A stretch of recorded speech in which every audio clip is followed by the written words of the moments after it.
किस प्रकार की स्त्रियां अपने पति को मरवा सकती हैं। नमस्कार दोस्तों, एक बार फिर से आप सभी दर्शकों का हमारे YouTube चैनल में बहुत बहुत स्वागत है। दोस्तों, आज की इस वीडियो में हम आपके लिए जो कहानी लेकर आए हैं, ये कहानी आपके लिए बहुत ही ज्ञानवर्धक और मोटिवेशनल हो सकती है। इस कहानी में आज हम बात करेंगे स्त्री के बारे में। अगर स्त्री को ठीक तरीका से आपने समझ लिया तो आप अपने जीवन में कभी धोखा नहीं खाओगे, आपको कभी पछताना नहीं पड़ेगा और आपके घर में कभी धन की कमी नहीं रहेगी। मित्रों, कहते हैं एक स्त्री घर की गृहिणी हुआ करती है और हिंदू धर्म में स्त्री को लक्ष्मी का दर्जा दिया गया है। स्त्री अगर चाहे तो घर को स्वर्ग बना देती है, स्त्री अगर चाहे तो घर को शमशान बना देती है और स्त्री यदि चाहे तो घर में कभी लड़ाई झगड़ा नहीं रहते हैं। स्त्री अगर चाहे तो घर में महाभारत को कभी बंद नहीं होने देगी, क्योंकि एक स्त्री ही इंसान के सुख और दुख में साथ देने वाली होती है। अगर घर में खुशियां भी आती हैं तो स्त्री के कारण। स्त्री अगर चाहे तो खुश रहे और अपने पति को भी खुश रखेगी, पति के सुख दुख में साथ देगी, उसके कार्य में हाथ बटाएगी। अगर ऐसा है तो ऐसा घर स्वर्ग बन जाता है, क्योंकि जो स्त्री घर में कलह लड़ाई झगड़ा नहीं करती है तो उस घर को दूसरा स्वर्ग कहा जाता है। और यह दूसरा स्वर्ग बनाने में स्त्री का ही हाथ होता है, क्योंकि स्त्री अपने बुद्धि से, अपने विवेक से, अपनी सज्जनता से, अपनी शीलता से घर को स्वर्ग बना सकती है, अपने परिवार को एकजुट रख सकती है, परिवार में खुशियां ला सकती है। ये सारी खुशियां स्त्री के ही हाथ में होती हैं, पुरुष के हाथ में कुछ नहीं होता है। पुरुष तो केवल बाहर नौकरी करता है, पैसा कमाता है, और अगर उसकी पत्नी झगड़ालू है, कलह पैदा करने वाली है, तो वह पुरुष अपने घर में कभी तरक्की नहीं कर सकता, क्योंकि उसकी स्त्री जो है वो बात बात पर ताने मारने वाली है, लड़ाई झगड़ा करने वाली है और अपने पति को दुख देने वाली है। और जो स्त्री अपने पति से झगड़ा करती है तो पति कितना ही पैसा क्यों ना कमाए, लेकिन उस घर में कभी भी बरकत नहीं आती है और ऐसे में पुरुष की बुद्धि भी काम नहीं करती है। ऐसी स्थिति में मनुष्य अपनी ही बातों में फंस जाता है, क्योंकि घर की कलह के कारण, स्त्री के झगड़ों के कारण उसकी बुद्धि फेल हो जाती है और वह जगह जगह पर अपनी ही बातों में फंस जाता है और धोखा खा जाता है। इसलिए कहते हैं कि घर की खुशियों में, घर को स्वर्ग बनाने में अधिकतर स्त्री का ही हाथ होता है। तो मित्रों, आज की इस कहानी में हम बात करेंगे कि किस तरह स्त्री पुरुष को विपत्ति में फंसा देती है। अगर आपने स्त्री को सही तरीका से समझ लिया तो आपको इस तरह की विपत्ति कभी झेलनी नहीं पड़ेगी और आप अपने जीवन में कभी धोखा नहीं खाओगे। तो आइए दोस्तों, शुरू करते हैं ये कहानी। मित्रों, किसी नगर में एक सेठ और सेठानी रहते थे, मगर उनके कोई संतान नहीं थी। वे दोनों संतान के दुख में बड़े दुखी थे। सेठ की पत्नी का नाम था चंपा। एक दिन की बात, चंपा ने अपने पति से कहा, हे स्वामी, अभी तक हमारे कोई संतान नहीं हुई है, हम दोनों पर बुढ़ापा आ गया। समाज के लोग न जाने कैसी कैसी बातें करते हैं, हमारे लिए बांझ और तुम्हारे लिए निर्वंशिया कहते हैं। इसलिए आप एक काम कीजिए, आप अपना दूसरा विवाह कर लीजिए, हो सकता है उससे कोई संतान हो जाए और हमारी मुराद पूरी हो जाए। तब सेठ जी कहते हैं कि हे प्रिय, संतान तो केवल भाग्य से होती है, और जब हमारे भाग्य में संतान है ही नहीं तो संतान कैसे हो सकती है। यदि मैं दूसरा विवाह कर भी लूंगा फिर भी संतान नहीं हो सकती, क्योंकि हमारे नसीब में संतान है ही नहीं। इसलिए मैं ऐसा ही ठीक हूँ, आप मेरा दूसरा विवाह मत करवाइए, क्योंकि बुढ़ापे में विवाह करके कोई भी सुखी नहीं रहा है। मित्रों, इस तरह से सेठ ने अपनी पत्नी को बहुत समझाया, लेकिन सेठानी सेठ की कोई बात मानने को तैयार नहीं थी। सेठानी केवल विवाह की रट पकड़ गई। आखिर में सेठ सेठानी की बात मानने पर मजबूर हो गए। मित्रों, सेठ के पास धन दौलत की कोई कमी तो थी नहीं। विवश होकर के सेठ ने 21 वर्ष की लड़की से शादी कर ली। विवाह करके अपनी दूसरी पत्नी को लेकर अपने घर आए। नई बहू ने देखा कि सेठ के पहले से एक स्त्री है, तो वह अपने पति से कहने लगी कि ये दूसरी स्त्री कौन है। तो सेठ ने जवाब दिया, ये हमारी पहले वाली पत्नी है। जब सेठ के मुंह से उसने अपनी सौत का नाम सुना तो नई बहू सेठ जी से कहने लगी, तुमने हमारे साथ में अच्छा नहीं किया। जब आपकी पहले से एक पत्नी थी तो आपने मेरे साथ विवाह क्यों किया? मैं इस घर में नहीं रह सकती। सेठ जी बोले कि आप ऐसा मत कहो, हम दोनों ने आप पर बहुत उम्मीद लगाई है। हमारे घर में कोई संतान नहीं है और हमने ये उम्मीद लगाई है कि हो सकता है आपके द्वारा कोई संतान हो जाए, इस घर के लिए कोई चिराग मिल जाए। और आप जिन्हें सौत कह रही हैं, ये सब उन्हीं की मर्जी से हुआ है, इसलिए आप इन्हें सौत ना कह करके इन्हें अपनी बड़ी बहन मानकर आप इनके साथ घर में चलिए। तो दोस्तों, सेठ जी उस नई बहू से घर में अंदर चलने के लिए कहते हैं तो वह कहने लगी कि मैं इसके साथ में नहीं रहूंगी।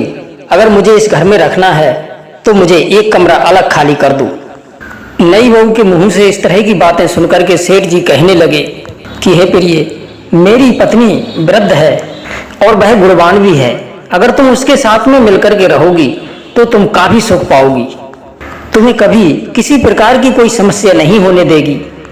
सेठ जी ने उस नई बहू को नाना भांति से समझाया कि ये हमारी पत्नी वृद्ध है, ये तुम्हारी खूब सेवा करेगी, ये गुणवान भी है, इसलिए तुम इन्हीं के साथ में रहो, तुम्हारा हर प्रकार से ख्याल रखेगी। नई बहू कहने लगी, एक म्यान में दो तलवारें नहीं रह सकती। अगर मुझे यहाँ रखना है तो आप मेरे लिए अलग रहने की व्यवस्था कर दो, अन्यथा मेरे मायके छोड़ आओ।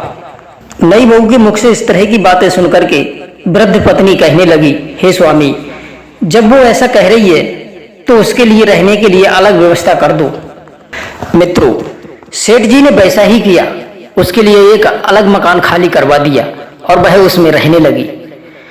और सेठ जी का एक 24 साल का एक मुनीम था। वह मुनीम देखने में खूबसूरत था, तो उस नई बहू की आंख उस मुनीम से लड़ जाती है और वे दोनों चोरी छिपे मिलने लगे, अपनी वासना की प्यास मिटाने लगे। अब क्या हुआ, ऐसा ही काफी दिनों तक चलता रहा। मुनीम ने सेठ जी के पागल होने की खबर गांव में फैला दी। धीरे धीरे वह चर्चा पूरे गांव में फैल गई कि सेठ जी पागल हो गए हैं। जब सेठ जी को ये बात धीरे धीरे पता चली तो सेठ जी को बड़ा दुख हुआ। सोचने लगे कि मैं कब से पागल हो गया। ये सुनकर के सेठ जी को काफी दुख हुआ, पर उनकी समझ में कोई बात नहीं आ रही थी कि मैं क्या करूं। दोस्तों, सेठ की पहले वाली पत्नी मुनीम और नई वाली पत्नी के मन की भावना समझ गई। वह जानती थी कि इन दोनों के बीच में अवैध संबंध हो चुके हैं और ये दोनों अपना षड्यंत्र रच करके हम दोनों को अपने रास्ते से हटाना चाहते हैं और ये आनंद से अपना जीवन व्यतीत करना चाहते हैं। जब सेठ की पहले वाली पत्नी ने ये बात सेठ जी को बताई तो सेठ जी कहने लगे, ठीक है प्रिय, अब मैं होशियार रहूंगा। इधर सेठ की नई वाली पत्नी और वो मुनीम एक साथ उस मकान में रहने लगे। एक दिन सेठ की नई वाली पत्नी और मुनीम ने विचार किया कि कहीं ऐसा ना हो सेठ जी अपनी पुरानी वाली पत्नी को सारी संपत्ति दे दें, इससे पहले वो उनकी सारी संपत्ति अपने नाम करवा ली जाए तो ज्यादा अच्छा रहेगा। दोस्तों, सेठ की नई वाली पत्नी उस मुनीम का समर्थन करने लगी। एक दिन मुनीम की नई वाली पत्नी ने भोजन में जहर मिला दिया और सेठ को खिलाकर और एक नाले में सेठ जी को डलवा दिया और गांव में खबर करवा दी कि सेठ जी तो पागल थे, पता नहीं कहां रात्रि में उठ करके चले गए।